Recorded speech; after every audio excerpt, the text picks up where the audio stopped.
So before we even begin, I'm going to make a few things clear. One is that this video will spoil up to chapter 390, which at this point is the most recent. Two is that this video will be divided into 3 parts, a short, mid, and long term.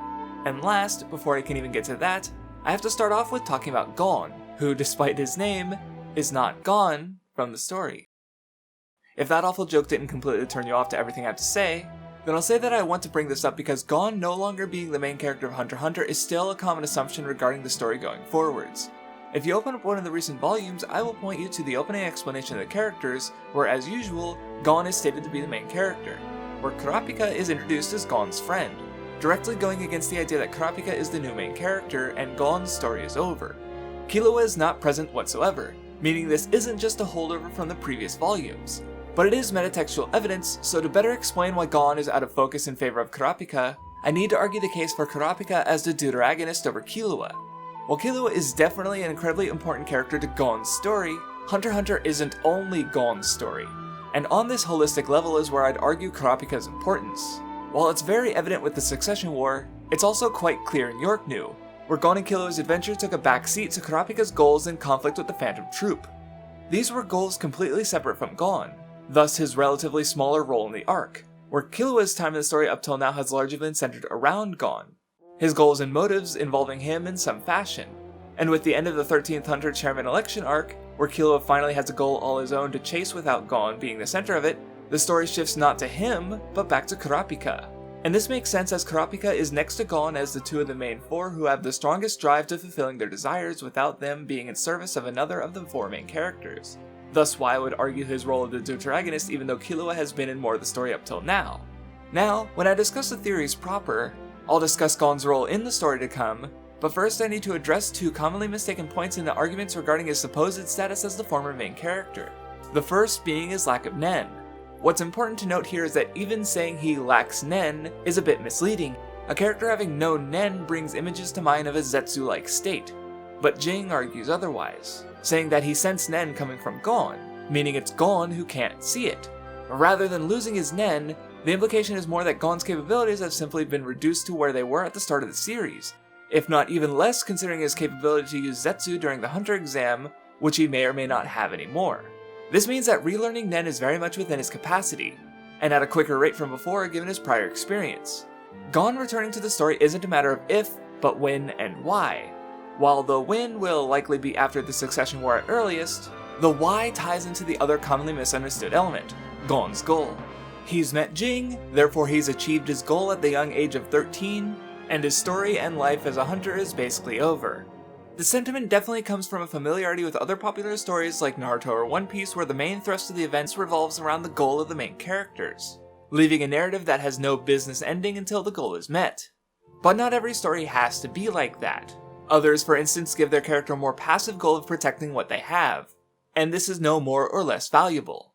As such, I don't think it's any more or less valuable to have a character meet their goal and continue on to find another one. Gon's 2 biggest inspirations as a hunter are Kite and Jing, both of whom already evoke this idea.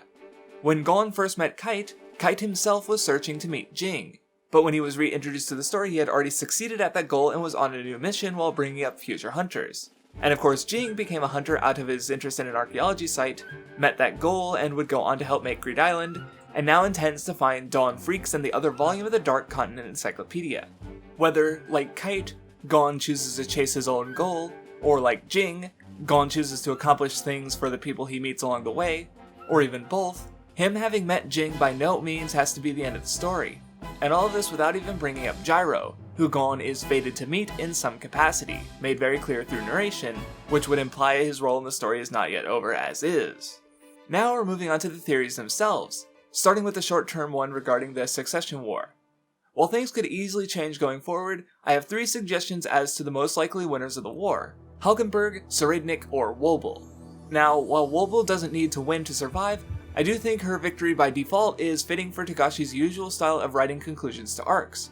Hunter x Hunter very much enjoys its anticlimax. The tournament ending in the Hunter exam is largely shown in post, Greed Island ends with trivia questions, Meruem dies of the rose, etc. The baby wins would be a simple conclusion that would fit this idea, and at the very least I can't see Wobble dying, as the precious thing seems to like the eyes Kurapika has been hated for in the past, so Togashi killing her would be pulling a tragedy card I don't think is fair. That's not to dismiss the thematic implications we might get as a result, due to her clear link to Kurapika, but for those I think it's easier to talk about the other prince canons I suggested, Hulkenberg and Serednik, and how they tie into the conflict that has been set up thus far. Ungyor Longbow of the ZU family mafia gives a short statement about his belief of balance, that the haves keep on having and the have-nots keep on having not. His statement is of course applicable to the power structure of royalty, nobility, and commoner made evident in the structure of the boat itself. The mafia keeping the status quo as the connections to the top give them wealth, influence, and power that these leaders, thrown aside as trash, would otherwise not be able to have. But this also applies to Nen, called the best kept secret in the world. The Hunter Association and some outliers like the Zoldyck family and the Bantam Troop have, while much of the world has not. And even so, those who have still teach it very selectively and carefully, while Nen can come to those with great talent or will, like Zapile who made a fake so good it stood out to Nen users, those who are taught it are easily able to match up. Zapile's talent granted from a lifetime of practice in his field instantly matched by those two novices. Nen is inherently a balancer, even the basics raising an individual's capabilities to superhuman, but it also allows for a retention of individuality that can allow someone driven to accomplish great things if they devote their lives to it. As a result, you have something of a contradiction. Nen is a balancer, kept from being able to balance by structures that fear its disruptive power in the name of preserving Ungyor's idea of balance, which, taken at face value, is rather imbalanced, deciding who has and who hasn't based on luck, power, and succession. While Ungyor is associated with Zhang, the one who I see most fits the idea of balance in the context of Nen is Serednik. Sered's privileged life has given him everything he could want: art, pleasure, power, the only thing missing being a woman to share it with. Those who have been unable to meet his standards being killed and thrown away like trash. He very much has. And when his capabilities for Nen are unlocked, he's shown to have a talent that puts Gon and Killua to shame. In a week, he's mastered many of the basics and unlocked an ability that he suggests may allow him to take not just the throne, but conquer everything. Serednik's victory would be a tragic one for everyone but himself. The structures that need to change staying the same, as the one who has too much continues to be granted even more, likely setting him up as a future antagonist in some capacity. His counterpoint, set up from the impetus for his introduction, is Kurapika, their conflict anxiously anticipated given his connection to the Kurta massacre.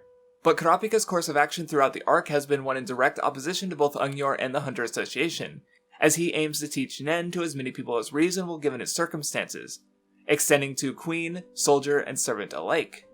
Kurapika risks the Hunter Association's worst fears, though they are better evoked through Serednik. But in doing so, Kurapika gives everyone a fighting chance and a higher capability to survive. Just being able to see Nen beasts can be a lifesaver, let alone the other abilities. And though Wobble is connected to Kurapika, the prince who fits these ideals best thus far is Hulkenberg. The strongest candidate who is also a good person, Hulkenberg's ability is one of unity, to the point of even being able to subjugate enemies. He wants to avoid bloodshed and spare as many princes as possible, while also wanting to end these violent and broken systems. His biggest obstacle, however, is himself, as despite his desire to end violence, he's still willing to use violent means. At the very least, while I wouldn't bet on Hulkenberg winning, or any prince at this point, with so much up in the air, he's probably the one I most want to win, at least, which might be a death flag in itself. As far as Succession War guesstimations, that's about all I have. With so many moving parts I could take some stabs in the dark, but to go forward to the more middle-term predictions, I move on to the more speculative linchpin I have going forward, where so much of everything from here on out I've extrapolated from. Regardless of the outcome of the Succession War, either the voyage will go completely south or those going to the Dark Continent will finally reach it. Either way, even as more boats arrive to settle either the New Continent or the Dark Continent, many of the characters involved in that first voyage will somehow be cut off, not having been heard of for a long time. Kurapika, Leorio, the Zodiacs, many hunters, Hisoka, the troop, these characters will effectively vanish for several years with no word at all reaching home, setting the stage for Gon to re-enter the story, having relearned Nen and most definitely wanting to know where two of his best friends went. To step away from Hunter x Hunter for a moment, I want to further explain why I believe a time skip is likely, and that has to do with Togashi and his very clear love of Shonen Jump, a love that has led to him actively exploring more incidental tropes and elements of the demographic and magazine deliberately. Take for instance, Dragon Ball and Kinnikuman. Dragon Ball started as a comedy adventure series before gradually shifting into the battle manga that made it iconic.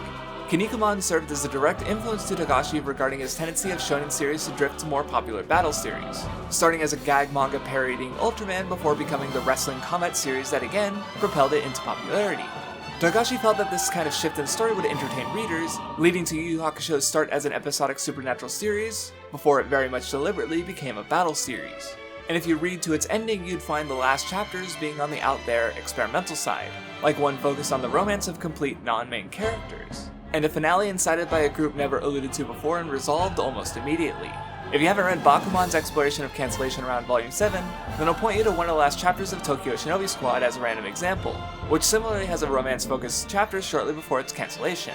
Many a cancelled manga will have a scattershot familiar in Yu Yu Hakusho's ending, one that very much feels like the series was cancelled. But that's just outward appearance. In actuality, Togashi was the one who forced Jump to end the series due to numerous stresses and personal health concerns. This ending therefore being done on Togashi's terms in spite of the outside appearance. Going to Hunter x Hunter, you have the alternative, the ending that perhaps should have been, chapter 339 being written to feel like it was an ending, but on this, Togashi said that when viewing things as a reader, he doesn't feel like he wants to lose the feeling of reading a series that he felt should have ended, and as a manga author he has more stories and illustrations in mind, and wants to continue this journey.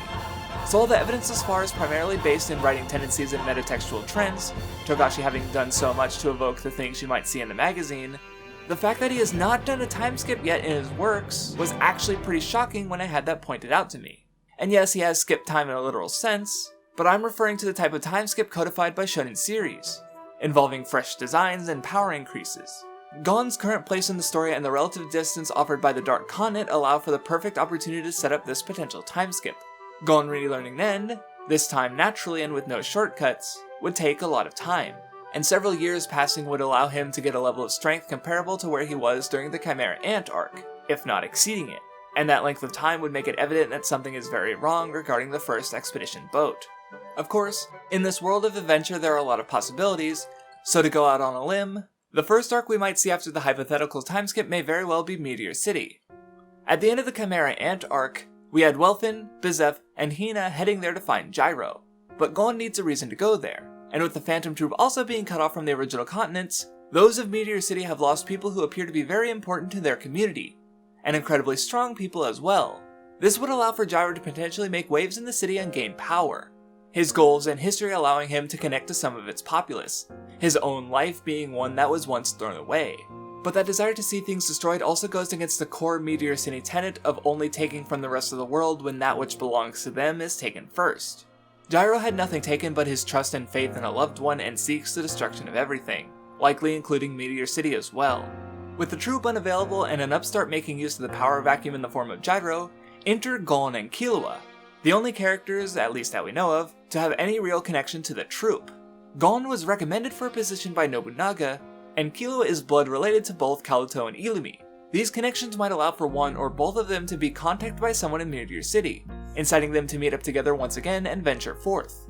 Even though they may not care for the troop, the disappearance of Leorio, Kurapika, and hunters like Bisky and Hanzo alongside them will allow for a mutual goal between Gon, Killua, and the remaining leadership of Meteor City. And in order to make the follow-up expedition in the first place, the two of them may need a connection or favor. With the Hunter Association likely crippled due to the missing Zodiacs and so many hunters both new and old, Meteor City might be a group large and powerful enough to help Gon reach his goal, his involvement in their affairs allowing him bargaining power in starting that expedition, which would allow for, if not necessitate, the fateful meeting with Gyro that has been promised. Now, I'll be the first to reiterate that this exploration has been based on a lot of what if. If contact isn't lost with the characters on the boat, then obviously much of this will likely not come to pass as I've suggested. But that's fine. Part of the fun in theories is seeing how close they are, and maybe even continuing to reshape things as the story goes on. I'll certainly be interested in seeing how things unfold no matter what happens. But with the black box that is the Dark Continent being the main drive of the story going forward, Gon's journey to find his friends and the eventual return of any of these characters that survive will inevitably bring something else from the Dark Continent along with them. Cataclysm. Each of the 5 prior expeditions to the Dark Continent has brought with it a threat that could very well end humanity as it's known. Officials remarking on the species that remain even note that it's a shock that humanity hasn't been eradicated yet with such dangerous threats kept up close. So in a similar vein, it's not far out to think that another danger yet awaits. the sixth threat for the sixth expedition. I imagine this will be a major factor in the final part of the series, and my reasoning for it goes back to the conflict of the Succession War and the endings of Togashi's two preceding manga, Yu Yu Hakusho and Level E. Both of these manga present worlds with major secrets hidden from most of humanity. Yu Yu Hakusho's afterlife of spirits and demons, and Level E's cosmos of aliens. And both of these stories end with the fear of those secrets being uncovered alleviated as the worlds of human and other show capability to coexist. As such, I don't imagine Hunter x Hunter would be any different. The Succession War is very much exploring the secrecy of Nen. Combining these ideas, if a dark continent threat risks the entirety of humanity, then the best chance of survival for as many people as possible may very well be Nen. Nen is a balancer, and in regards to power, the dark continent has, while the human continents have not. And Kurapika's decision to give everyone a chance may be humanity's only way to survive contact with the dark continent it invites, creating a world of unity between Nen using humans and the beings from the world at large that we've seen in Togashi's works thus far. And this result would be the largest scale anti-climax in the story, with all of humanity being at risk before decisive and total course of action stops the threat before it even becomes one. Obviously, there's a lot that remains to be filled in. How this conflict will involve the character arcs of the main characters, I couldn't even begin to guess, leaving this theory as one that is less about what will be happening and more about what the work is trying to say, why these things would be happening. While my ideas are far from complete, I do think they are a serviceable framework for the time being. Now we just wait, and wait, and wait, and wait, and wait, and wait, and wait, and wait, and wait, and wait, and wait, and wait.